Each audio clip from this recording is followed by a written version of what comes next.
Makanya ketika kita berdoa di Fatihah, rungokno tenan.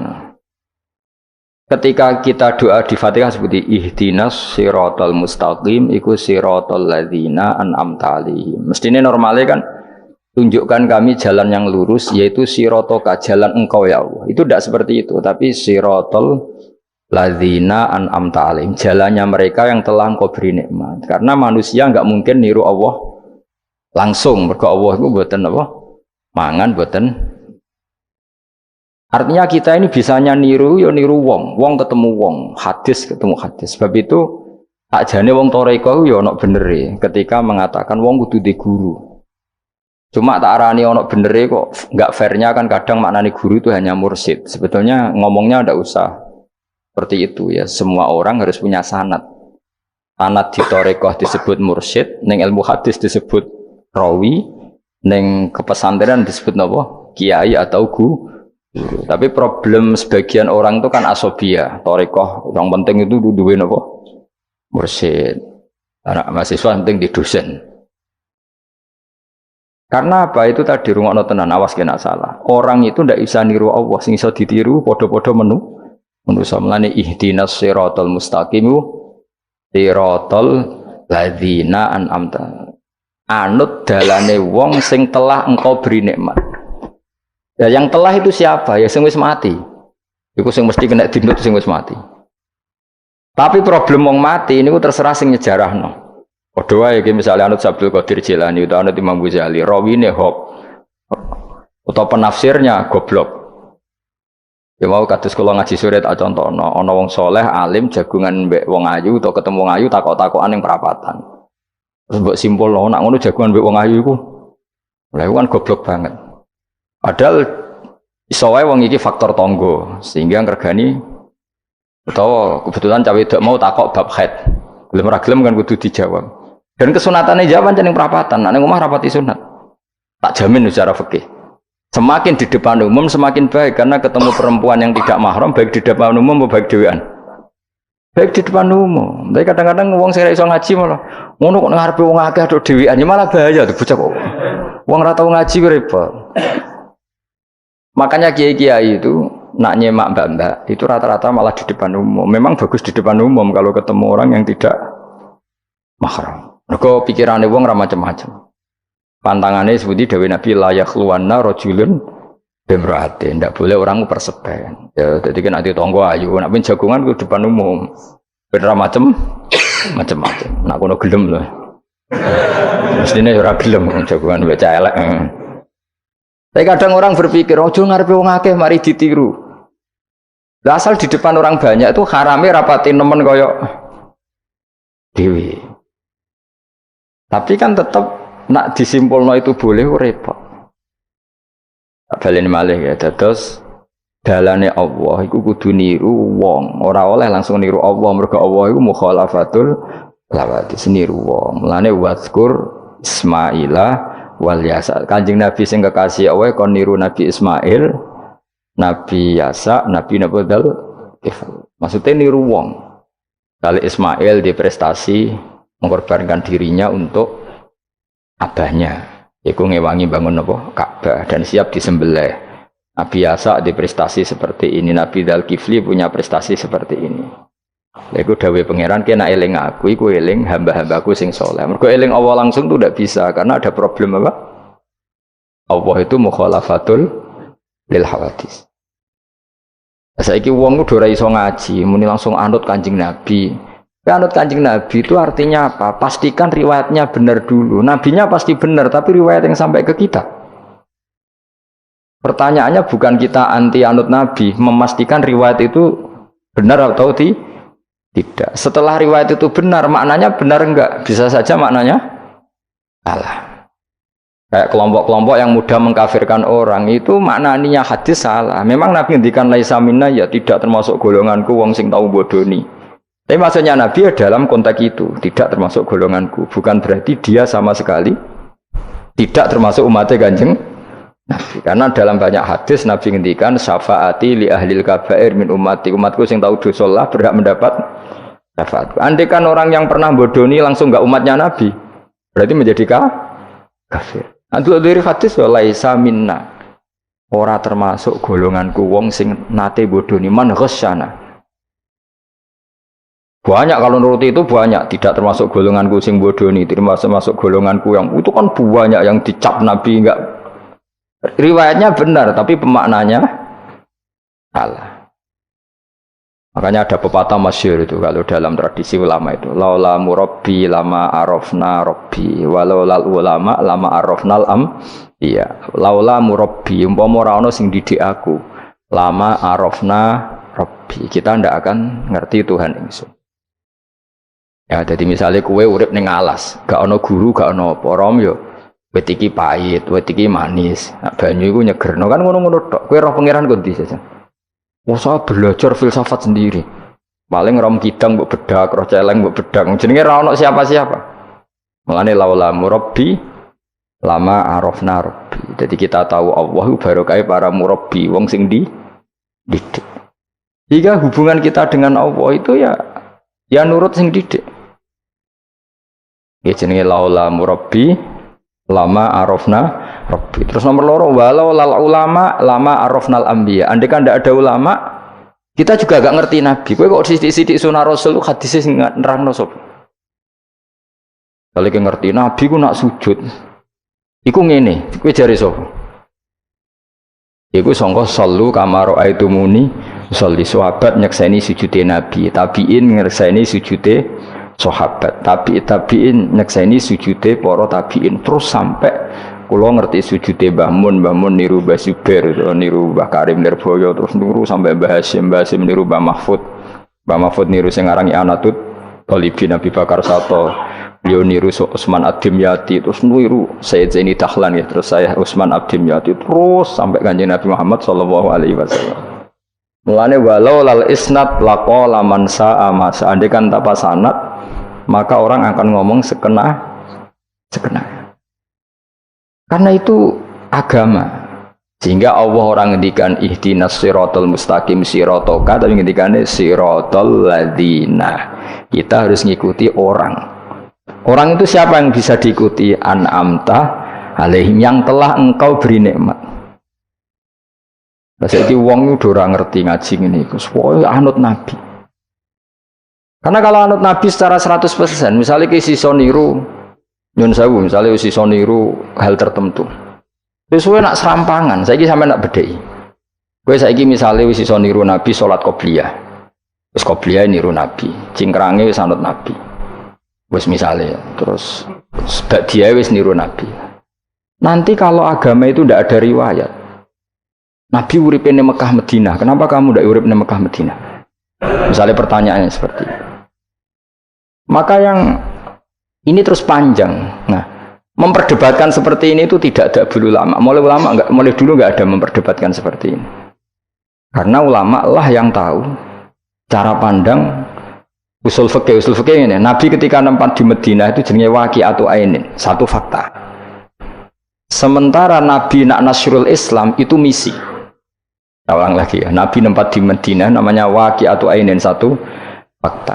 Tapi Nabi nasrul Islam, menyebarkan Islam itu satu misi, satu himmah, satu cita-cita.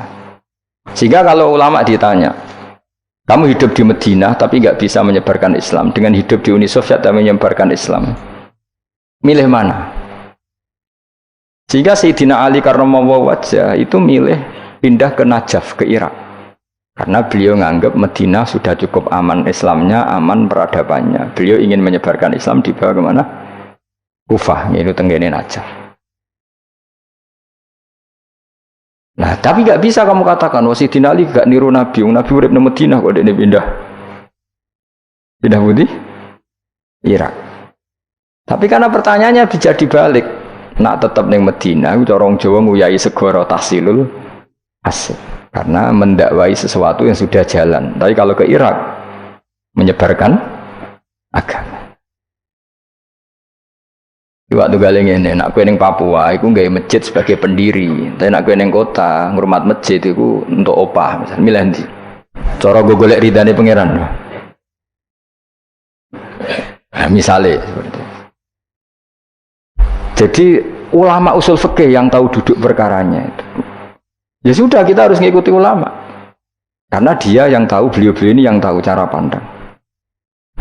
Mulane laulal ulama lama arrafnal anbiya. Dulu ketika era murni itu orang sedekah itu biasa, mesti diterima. Hadiah ya biasa mesti diterima. Tapi ketika era Umar bin Abdul Aziz, beliau jadi khalifah, dulu seperti itu namanya sedekah, sekarang suap. Semenjak itu ada aturan baru, kalau orang sedang jabat kok dikasih hadiah orang berperkara itu enggak boleh karena potensinya. Dulu enggak kebayang ada suap itu, karena orang kalau ngasih ya ikhlas, bahkan diterima itu sudah senengnya bukan. Nah, saya gak salam tempel sidik ngatur kiai. Mulai dolim. Terus jalukane ora aneh-aneh, ora sekedar ngundang pengajian, jaluk swarga.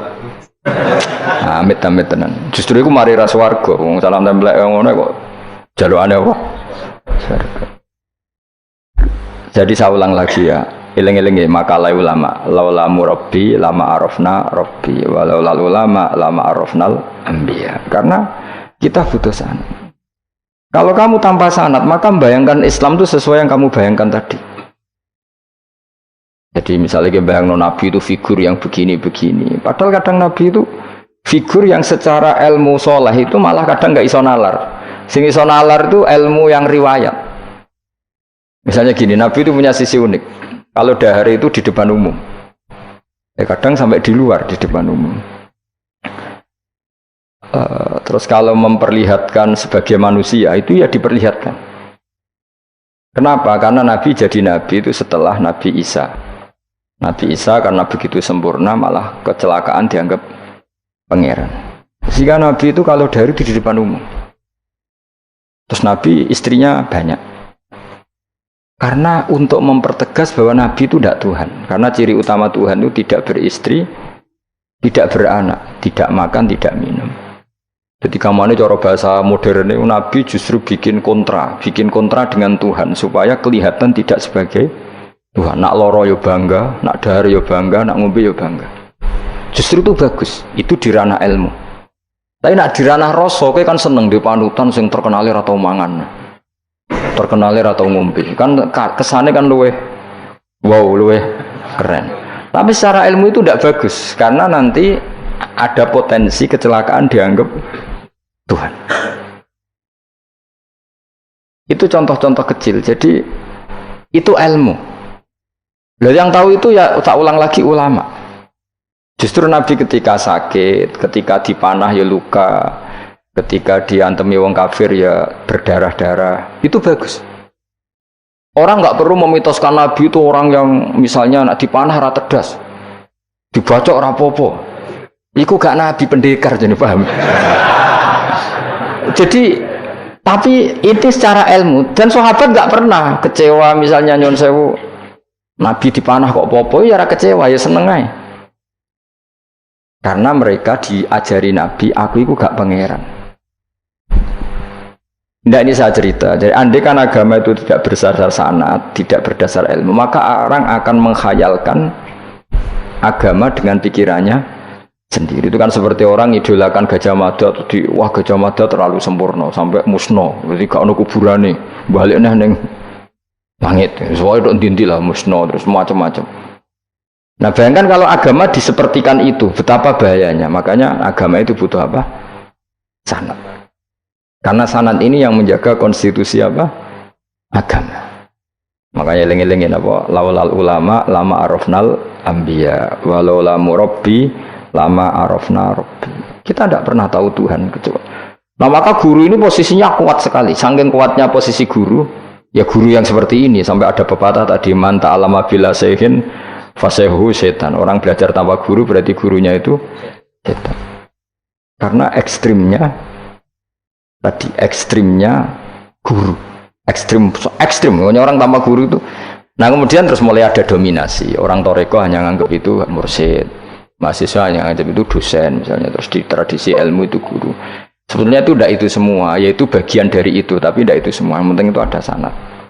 Jika cara pandang itu tadi. Nabi di Medina itu waqi'atu ainin, satu fakta sosial. Meskipun dengan segala fadhailul Madinah, tetap itu satu fakta sosial. Bukannya Rasulullah terbanyak hidup di Kufah. Mulai Sayyid alim-alim di Kufah, setelah itu pindah ke Yaman. Apakah pindah ke Yaman itu berarti meninggalkan tempat gaya Rasulullah? Tidak seperti itu. Tapi ciri utama Nabi itu dakwah dan nasrul ilm. Dan yang butuh zaman itu Yaman ya ke Yaman, yang butuh itu ke Indonesia ya ke Indonesia.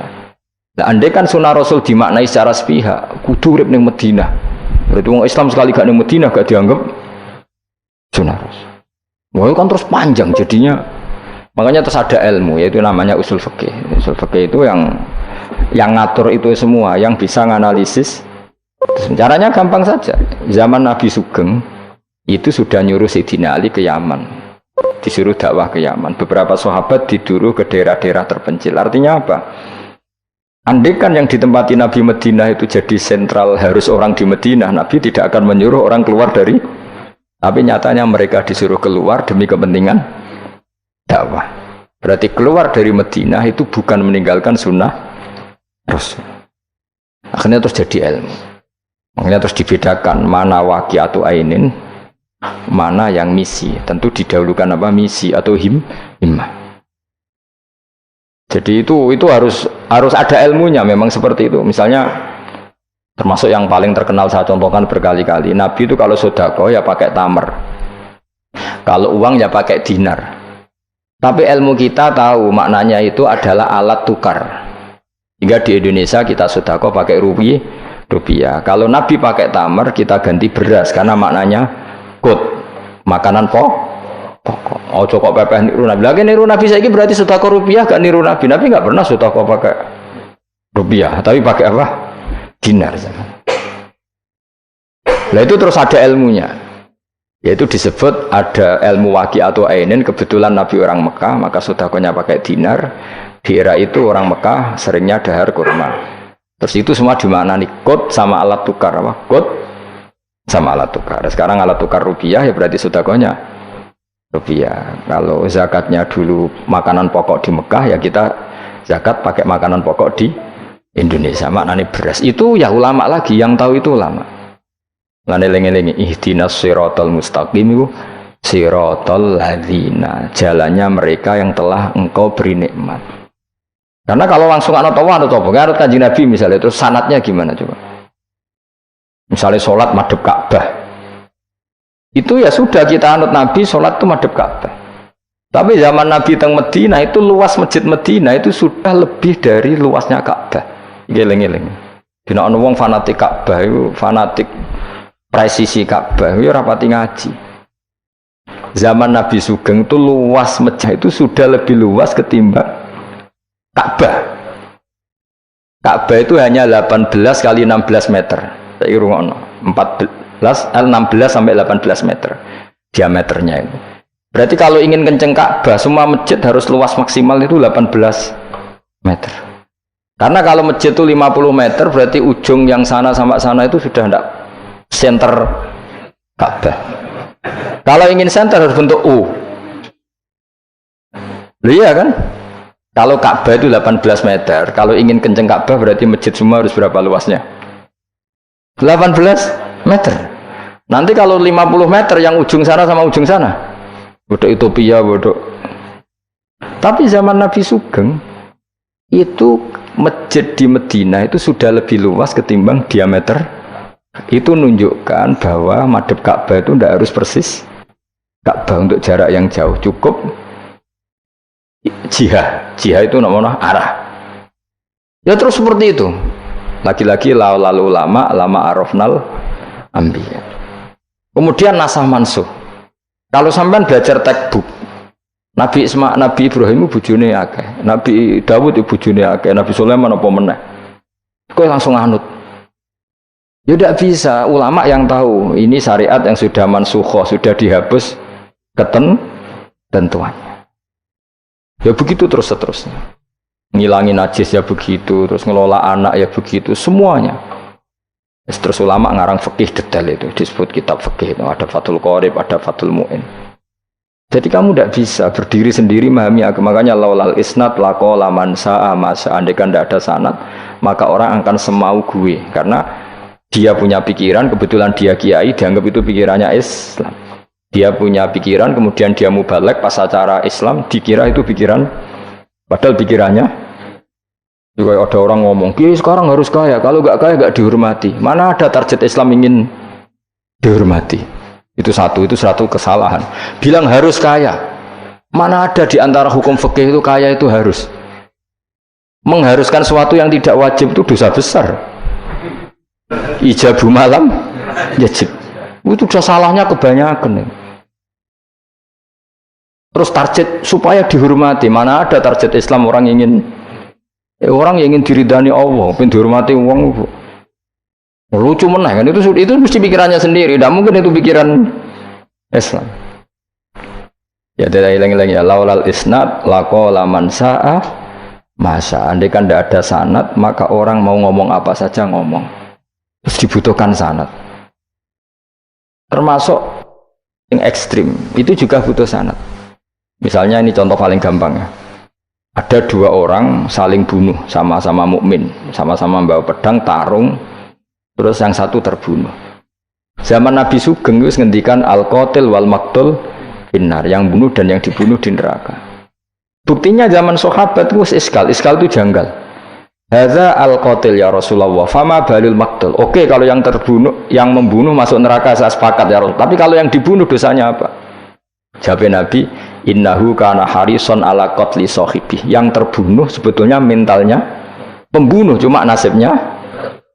Maka yang diukur Islam itu himmah, bukan nasib. Dia terbunuh itu fakta, tapi mentalnya pembunuh, sehingga dia harus masuk neraka karena mentalnya pembunuh. Nasibnya terbunuh, tapi mentalnya pembunuh, sehingga al-qatil wal maqtul benar. Nah itu seperti itu. Kalau nggak kita pakai riwayat nggak bisa, kita masih pakai logika yang qatil di neraka, yang maktul di surga. Maka jangan-jangan kita di Indonesia bisa saja kita ini Islamnya luar biasa, karena justru di Indonesia itu kita dakwah. Makanya di guyonan kiai terkenal itu, ini kisah nyata tapi jadi guyonan, tapi nyata. Ada orang dari beberapa negara, ya nggak apa-apa, Imam Akbarnya saja nggak dapat apa-apa. Wah, mereka cerita, wah kalau di kita digaji gini. Karena negara sudah peduli sama imam masjid, sama imam musola gini. Nah, setelah dia bangga sama Kiai Indonesia digosok. Makanya kamu sholat terus ya, takut potong gaji. Itu kagetnya bukan main yang ulama-ulama internasional. Karena kalau satu bulan itu gajinya pas itu cerita 70 juta yang kelas Timur Tengah itu. Bisa kamu bayangkan berarti per sholat berapa ya? Kan satu sholat itu 5 ya, 5 kali 30 berapa? 150. Berarti per sholat nilainya sekitar 1 juta ya, 500.000 ya. Berarti kalau nggak sholat 2 kali potong 1 juta. Oh, kagetnya bukan main ketika digojlok ulama Indonesia. Makanya kamu sholat terus ya, takut potong. Akhirnya Indonesia khair, Indonesia bagus kan ya, mergo rausawa rausan apa? Rausa gaji. Meskipun ya mutang-mutung bolak-balik. Nah ini cerita, yaitu guyonan, tapi itu masuk akal. Jadi kita ini jangan, kadang-kadang kita ini merindukan Indonesia kayak negara-negara di sana yang imam masjid diapresiasi oleh negara, muadzin diapresiasi, itu oke. Mungkin pada sisi negaranya bagus karena ngurus orang-orang soleh. Di sisi orang solehnya yang masalah karena mengganggu ikhlas. Jadi kayak wong kiai disuwani wong ayuhin. Wong ayu ini delok kiai jari ibadah, kiai ini sing masalah nak mendelok terus.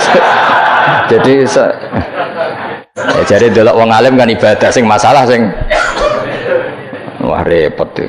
Ya kayak tadi, negara berbuat baik sama kiai, misalnya kiai digaji gini, negaranya baik karena ngurmat kiai, tapi kiai tergantung gaji ini yang mulai masalah. Itu yang tahu ulama, lagi-lagi ulama. Makanya saya itu sama ulama itu hormatnya Masya Allah. Saya itu dulu Mbah Mun itu tidak pati suka sama apa-apa di manajemen. Termasuk saya dulu pernah tanya, kenapa beliau kurang suka misalnya yatim piatu dititipkan di satu manajemen. Jawabnya Mbah Mun itu lucu. Aku kepengen wong anut hukumnya pangeran, misalnya yatim ya kewajibannya yang keluarga. Ngono kuwi ngelatih wong lali kewajibannya. Ya ngelatih orang lali kewajiban. Jadi misalnya saya punya kakak meninggal, anaknya misalnya yatim, atau punya adik meninggal, anaknya yatim. Agama ini kan punya aturan, kewajiban pertama pada ibunya, pada pamannya, pada keluarga dekatnya. Tapi lalu era modern itu tentu yang bikin yayasan yatim piatu itu bagus karena niatnya menampung yatim piatu. Oke, itu bagus, niat yang bagus. Problemnya di keluarga yatim tadi. Dari terbiasa merasa itu punya kewajiban hormat ponaan, gara-gara ada yayasan dititipkan. Berarti corong Jawa kulino tinggal gelanggang. Tapi tetap hukumnya Allah yang wajib siapa? Pak D, Pak L-nya. Tapi ketika ada yayasan dititipkan. Makanya kadang ada kebaikan itu bagus di yang bikin karena niatnya baik, tapi tidak bagus untuk yang kita. Karena terus nanti orang itu terbiasa meninggalkan apa? Kewajiban. Nah, itu bahaya kalau ini begini terus, itu bahaya. Bahayanya tadi. Coba kalau dia di rumah keluarga, taruh saja gini. Punya Pak D 3, yang peduli 1 saja. Itu sudah kayak anaknya sendiri. Plus ada rasa, namanya sama ponaan itu ada rasa. Belum ada misanan, minduan, tetangga. Kira-kira dapat limpahan kasih sayangnya banyak mana daripada di yayasan? Banyak di keluarga.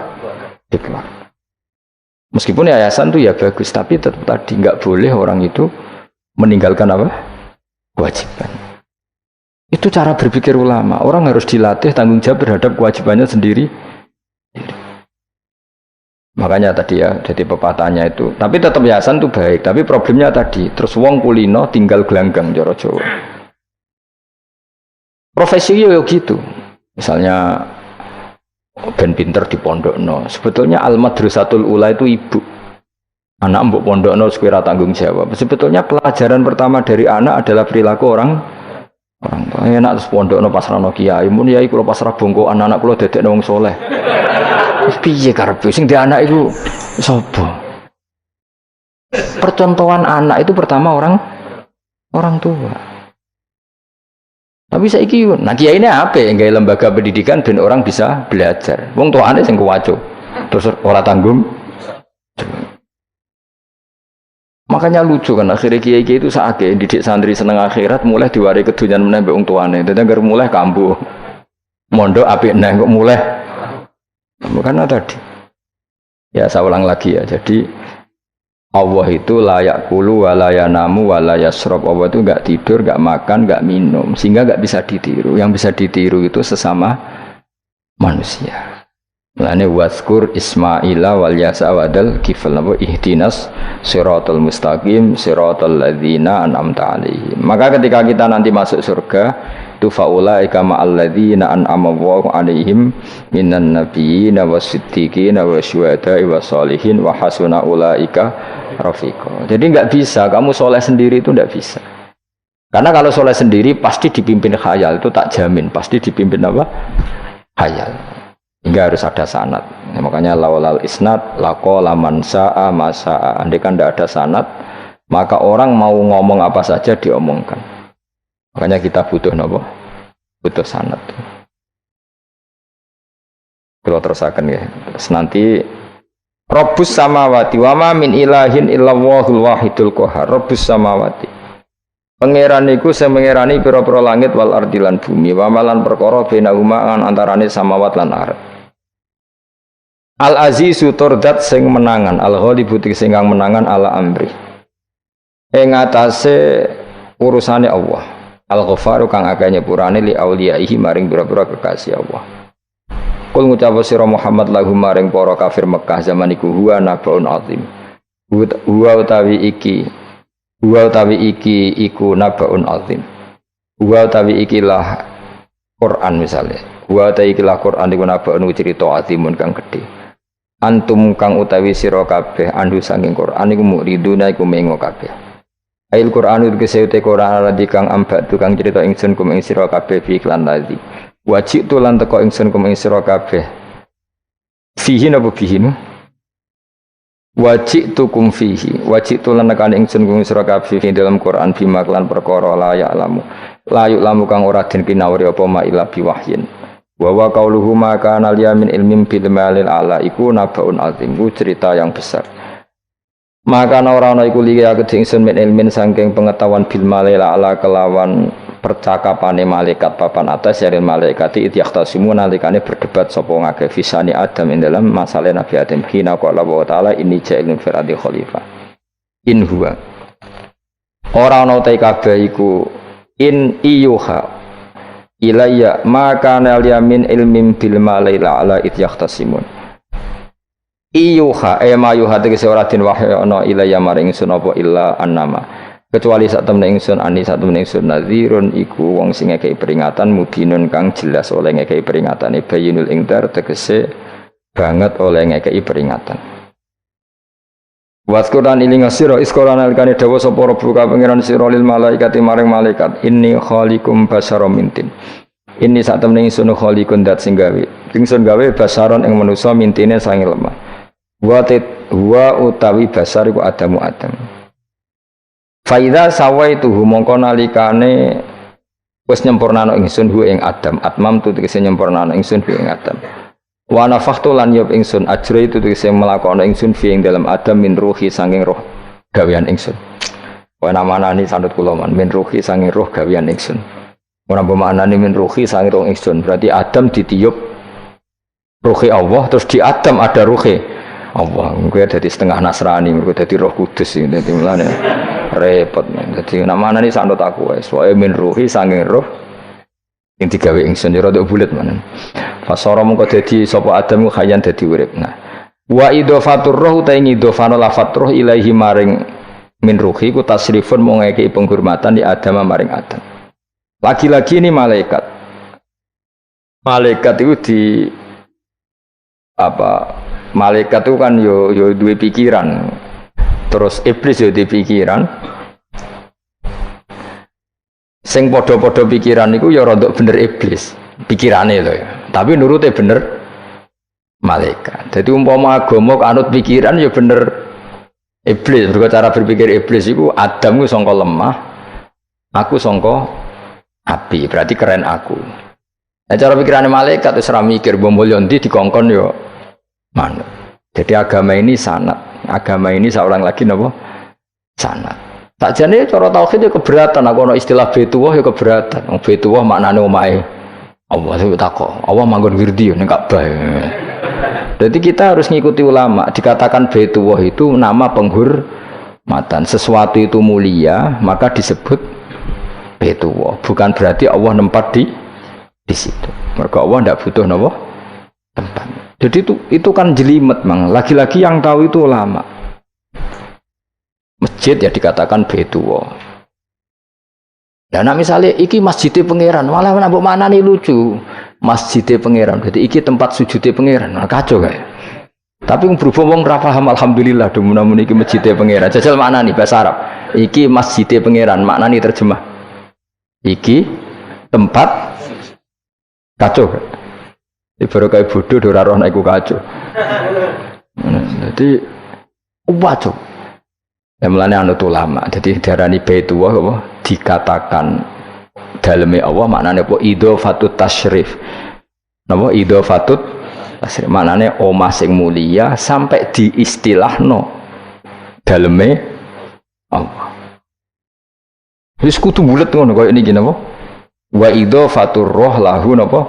Tasyrifun di Adam. Jadi ora kok wa nafakhtu fihi min ruhi Nabi Adam tak kei rohku ora, tapi sebuti tak tiup dari roh sing roh iku urusanku tapi ora ruhe Allah mboten niku jenenge apa wa idhofatur roh ilaihi napa tasrifun mok bentuk penghormatan li Adam maring Adam wa ruhu terro iku jismun jisim latifun kang alus Yahya kang dadi urip bi kelawan ikilah jisim Yahya kang dadi urip bi sebab ikilah jismun sapa alin sanu manusa binufudhihi kelawan tembusir roh fil jismi maka umum napa njungkel sira kabeh lahu maring Adam sajidina hale sujud kabeh sujud tahiyatin kelan sujud penghormatan keyakinan Imam Suyuti niku bil inhinai mok kelawan diluk di Imam Suyuti ya rada unik jadi pikiran Imam Suyuti itu tapi itu tidak disepakati ahli tafsir ketika Adam diciptakan itu ayo sujud hanya diluk gini jadi tidak sampai sujud kayak sholat itu pikiran Imam Suyuti karena Imam Suyuti itu masih meyakini sujud yang kayak sholat itu mukhtasun lillah hanya untuk Allah. Itu pikiran Imam Suyuti. Makanya beliau menafsirkan sujud itu hanya diluk. Tapi nak cara Senawi Banten umumnya ulama mengatakan ya nak malaikat itu sampai sujud kayak sholat. Tapi bukan niat sujud ke Adam, tapi karena itu perintah Allah. Jadi hakikatnya sujud kepada perintahnya Allah, bukan ke makhluk yang bernama Adam. Artinya gini, pentingnya ulama ngendikan gini, tidak akan pernah ada syariat makhluk disuruh sujud ke makhluk. Lagi-lagi pentingnya ulama. Jadi tidak bisa, misalnya kamu berdasar cerita Nabi Adam, oh kalau gitu saya boleh sujud ke Nabi Muhammad, saya boleh sujud ke guru, tidak bisa. Selamanya tetap nggak bisa. Karena ketika malaikat sujud ke akadnya, mereka hanya sujud terhadap perintahnya Allah Subhanahu wa Ta'ala, bukan sujud ke makhluk. Karena sujud ke makhluk sampai kapanpun tidak pernah sah atau tidak pernah boleh. Jadi pilihannya dua. Nak dari Imam Suyuti sujudnya hanya apa? Diluk, kayak diluk pas apa? Kayak orang-orang Cina itu, pokoknya diluk gini.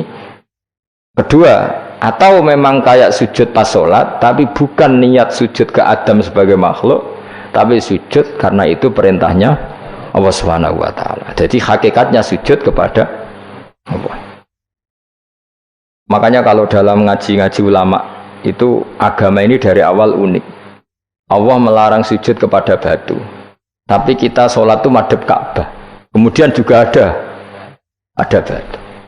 Makanya kita harus menanamkan bahwa semua sujud itu lillahi ta'ala. Dan soal ada arah, ya penting arah. Nggak mau arah madhep segoro kidul, repot.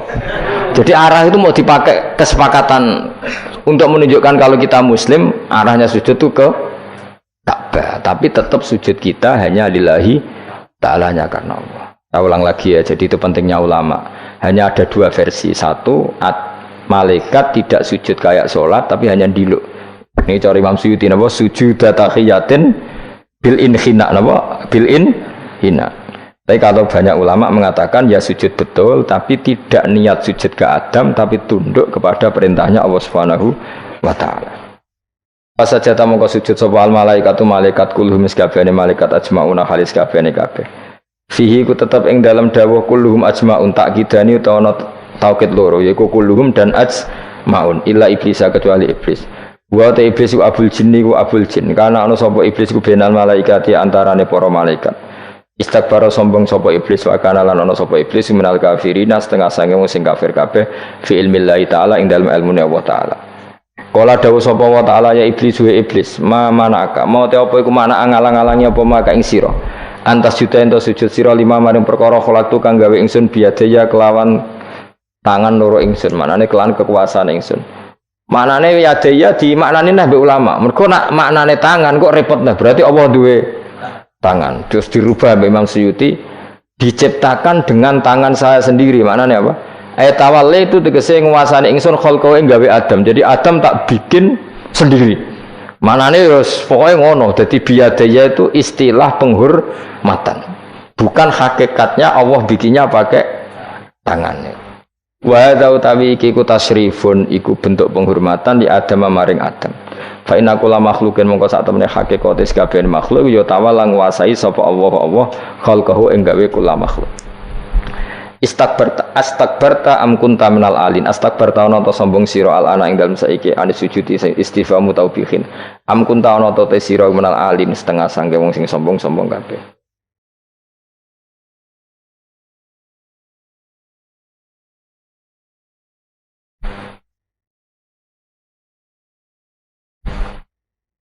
Ono Imam Suyuti. Am kunta ana ta sira minal alin saking sing sombong kabeh mutakabbirin tegese sing sombong kabeh. Patakabar ta mongko sombong sira anis sujudi sang sujud. Peslikaune ka krana anane sira iku minhum setengah saking wong sing kumaluhur. Kala ngucap sapa iblis ana khairu minhu. Ana uta ingsun khairun wa apik minhu tinimbang Adam. Kula niku karena lebih keren timbang Adam. Kholak ta damel panjenengan ingsun minarin saking materi api. Wa kholak ta lan damel panjenengan ing Adam mintinin saking materi napa? Lemah. Kala dawuh sapa inten kala dawuh sapa Allah. Fakhrus mongko metu sira minha saking swarga minal jannati swarga wakila minas samawati sing pira-pira langit. Ya, sebetulnya mulai dulu itu ya ada khilaf.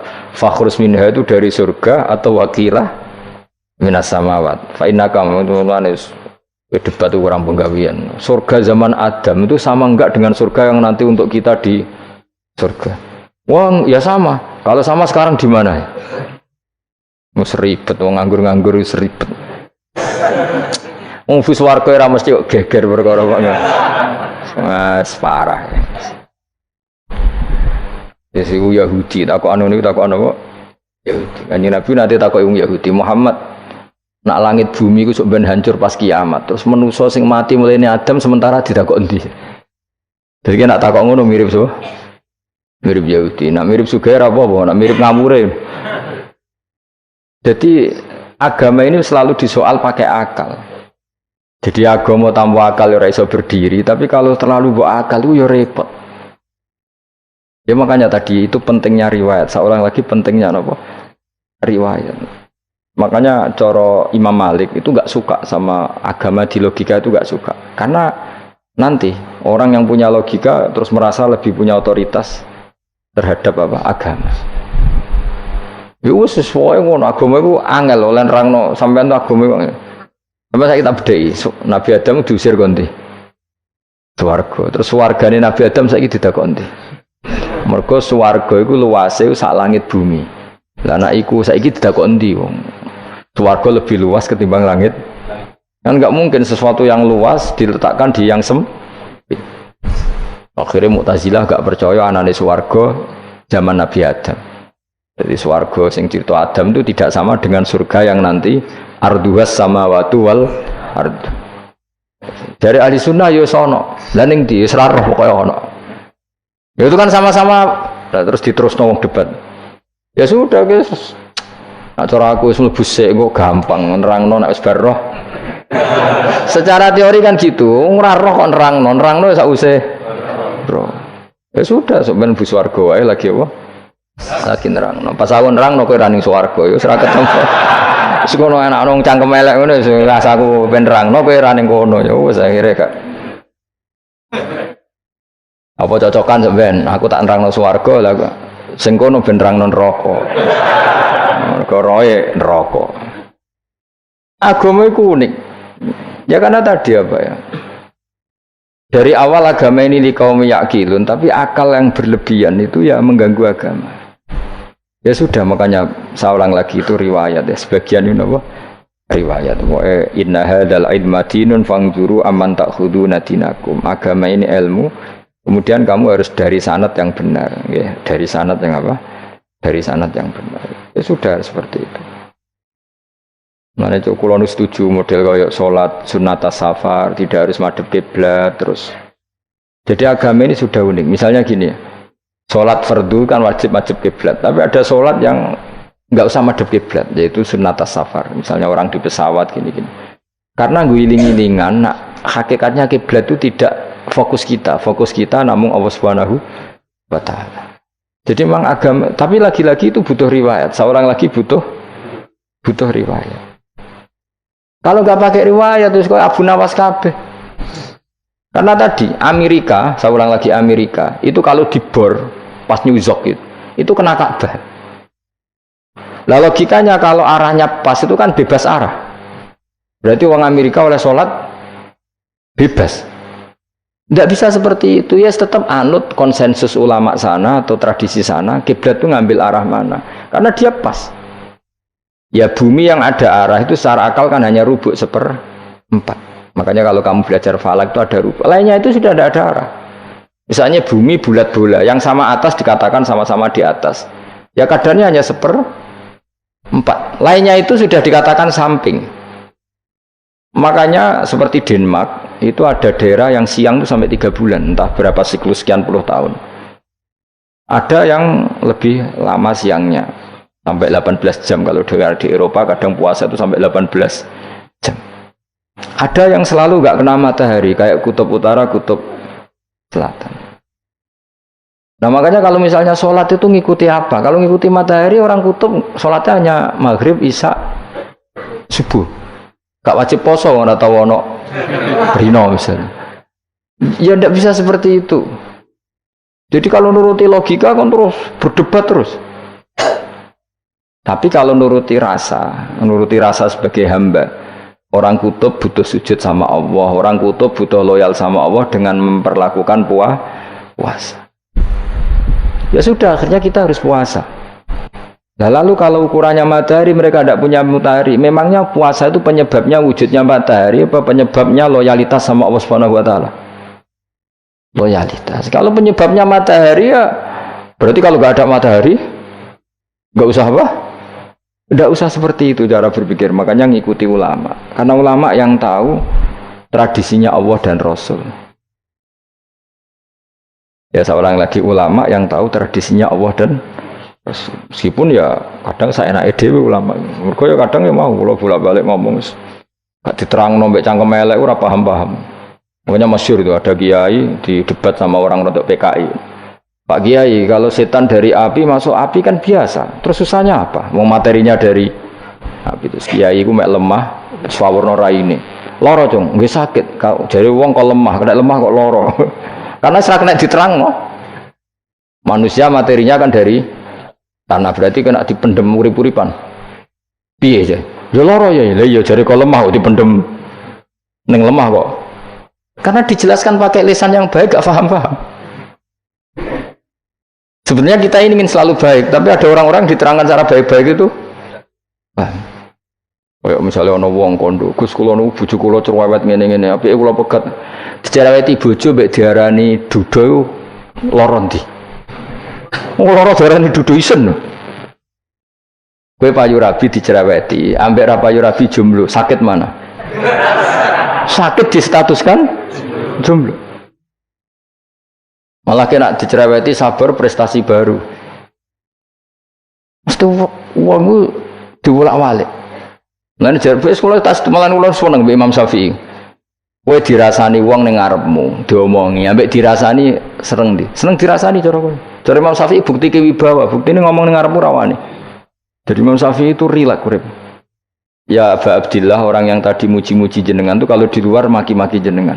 Ya, alhamdulillah. Kok bisa itu kan pengkhianatan? Berarti saya wibawa. Di depan saya enggak berani gitu. Wong iku sowan Imam Syafi'i, ya cium tangan ya hormat. Tapi setelah di luar menghujat. Singkat cerita dilaporkan ke Imam Syafi'i. Orang yang tadi nyium tangannya jenengan itu di luar ngerasani jenengan. Jadi Imam Syafi'i, alhamdulillah berarti aku wibawa. Mendengar kurawani. Ya dianggap enteng saja. Terus ada orang misoi Ja'far Shadiq. Sayyid Ja'far Shadiq itu Sayyid putune Nabi, orangnya soleh alim, gurunya Abu Hanifah. Di antaranya gurunya Abu Hanifah itu Sayyid Ja'far Shadiq. Itu kalau dihujat orang diomongin ini, dimaki-maki. Sampai ke rumah. Pas mau masuk rumah, kamu masih ingin maki-maki saya? Iya. Tak tunggu sampai selesai. Setelah selesai sudah sampun, sudah. Masih emosi orang sudah. Kamu misoi saya berdasar apa yang kamu ketahui. Yang tidak kamu ketahui lebih banyak, maka saya tunggu. Izin sampai terus ketika ditanya, kenapa engkau sabar ketika jenengan saya pisui? Orang ini akhirnya tobat, mencium tangannya, mencium lututnya. Jawab saya Ja'far Shadiq ini. Aturahu tu'sokurhan, aturahu yu'sokurhan. Orang nggak paham kalimat itu, tapi tak terangkan. Ben dadi wali. Kowe roh pangeran, ya tahu. Sing durakani pangeran tuh banyak enggak? Yang maksiati pangeran tuh banyak enggak? Ya banyak. Lah yang pangeran sing di langit bumi wae dimaksiati, apa meneh terima aku. Akhirnya terus. Jadi orang-orang soleh itu cara berpikir itu di luar kapasitas kamu. Apa ya? Mereka itu hanya Allah, taunya itu hanya Allah. Aku kan enggak egois, harga diri. Mana ada agama berdasar harga diri itu kalau dalam bahasa Arab disebut hamiyatul jahiliyah, itu gengsi apa? Jahiliyah. Makanya ketika saya berkali-kali cerita itu, ada seorang ulama dipanggil tetangganya, Nom, setelah sampai situ, sudah kembali saya tidak butuh kamu. Setelah sampai rumah dipanggil lagi, sudah kembali lagi sampai 3 kali. Ulamanya tetap ceria, tetap nyaman. Ketika ditanya, kenapa engkau tetap nyaman? Wahai pemuda, kamu itu tetangga saya. Kata Allah dan Rasul, nak ku iman be Allah Rasul kon ngapiki tangga. Lah kon ngundang aku ya teko. Ya seneng wong nuruti perintahnya. Ketika kamu nyuruh saya kembali, ya saya kembali. Memang itu keinginan kamu. Kowe tanggaku, aku kon nurut mbek tangga. Aku ora urusane mbek kowe. Aku mau nyaman mbek perintahnya. Oh, nangis pemuda tadi itu tobat. Kalau kamu kan harga diri orang kok dipimpong. Nah, Nah, gak bakat wali blas. Jadi orang dulu itu nyaman. Karena yes pikirannya namung Allah Subhanahu wa ta'ala. Umar bin Abdul Aziz itu termasuk khalifah paling soleh setelah periode sahabat. Itu mau kapundhut itu sewantai semua. Ketika keluarganya menangis, kenapa kamu menangisi saya? Ya karena engkau mau mati. Memangnya kalau mati mau kemana aja? Ila khairi madhubin ilaih, ke zat terbaik. Terus aku mbok kon urip awar kowe gak jelas iso ngrumat aku ta ora. Anak Allah malah jelas. Saiki apik ndi urip mbek wong ora jelas sampai sing jelas. Ya wis kapundhut. Kowe kan gak mati ku wedi. Dosane akeh. Lah mungkin nek urip terus ora dosa apa tengene. Gaya tok wis. Dosa kula cek kathah Gus kok mati terus. Ya malah apik mati ora dosa meneh. Biasa wae nek apik mati biasa karena potensinya kamu urip suwi ku dosane apa taat meneh. Ya jawab. Potensi nih. Dosa meneh apa taat meneh? Apa ya dosa ya taat. Terus pas mati, pas taat atau pas dosa? Ya ora usah ngono biasa ya. Sampai mati, mati ae matur pangeran Gusti nak saene mati nggih. Mati mawon nak saene urip nggih. Urip mawon Gusti semua anut jenengan wis. Zaman kula urip sing ngrumat nggih jenengan, mungkin zaman mati bisa ngelola nggih napa? Jenengan pun donya sing ngurusin jenengan. Kan sebenarnya kalau kita berpikir itu kan nyaman. Zaman kamu hidup yang mengendalikan jantung, paru-paru, oksigen juga Allah. Dan kamu nggak tahu caranya, tahu-tahu hidup. Tapi setelah mati dikubur kamu iskal. Lalu sistem pernafasan saya gimana setelah saya mati? Memangnya zaman yang donya kowe roh. Oh karena ada oksigen. Terus oksigen wujudnya karena apa kowe ya ora roh? Oksigen dari zat gini lah, zat iku kok sapa ya ora roh. Mau gaya tok ngomong mau tetep akhirnya ora roh. Nanti kadang kalau gawak beung goblok seraro kabeh dari awal mau alam semua itu gak usah nerang. Nah, artinya gini, kalau zaman di dunia kamu tidak bisa mengelola diri kamu sendiri, juga sama setelah mati tidak bisa mengelola diri kamu sendiri. Semua itu al-amru biyadillah, semua itu dalam kekuasaan Allah Subhanahu wa ta'ala. Ya sudah, alaihi tawakkaltu wa ilaihi unib. Ya sudah, kita pasrah saja dan kita hanya kembali kepada Allah Subhanahu wa ta'ala. Ya sudah, itu agama. Ini nak logika pakai akal. Wah itu orang mati itu sudah nggak bisa apa-apa, sudah jadi tanah gini-gini.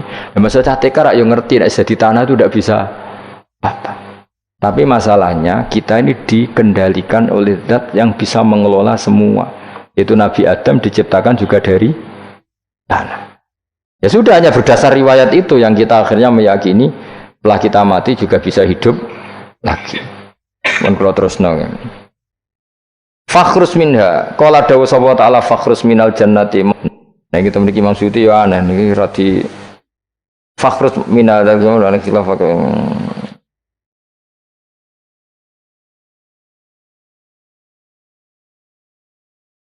Fakhrus mongko metu sira minha sangi jannah minal jannati swarga wakila minas samawat. Fa inna kamu sak temne sira rajimun wong sing dilaknati matrudun sing ingkang dilaknati.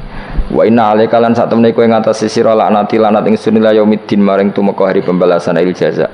Kala ngucap sapa iblis robbi do pengiran ingsun faang fir mongko kula aturi ngeki tempo panjenengan ingsun ila yaumi batun maring dinane dintangeno sapa manusa inas. Kala dawuh sapa fa inna mongko sak temne sira iku minal mungdzirin saking wong sing dikai tempo ila yaumil waqtil ma'lum tumeka maring dina sing ditentono. Waqtan nafkhatil ula wektu tiupan sing pertama. Kala ngucap sapa iblis fa bi izzati mongko demi kehormatan panjenengan la ukhwiyanna iktine bakal nyesatno ingsun hum ing para manusa ajmain khalis kabehane kabeh. Jadi iblis wis bersumpah akan menyesatkan semua manusia. Iki rasa kuwatir, iblis iku yo dhaif, iblis ya lemah. Nyatane yo kowe tetep ngaji jalalan.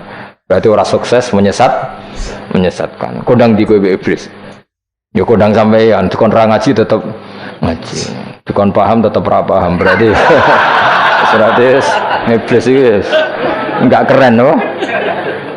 Betul, saya setiap melihat orang sholat itu menyaksikan kekalahan apa? Iblis. Jadi iblis itu ya kalah orang kok terus hebat ya ora.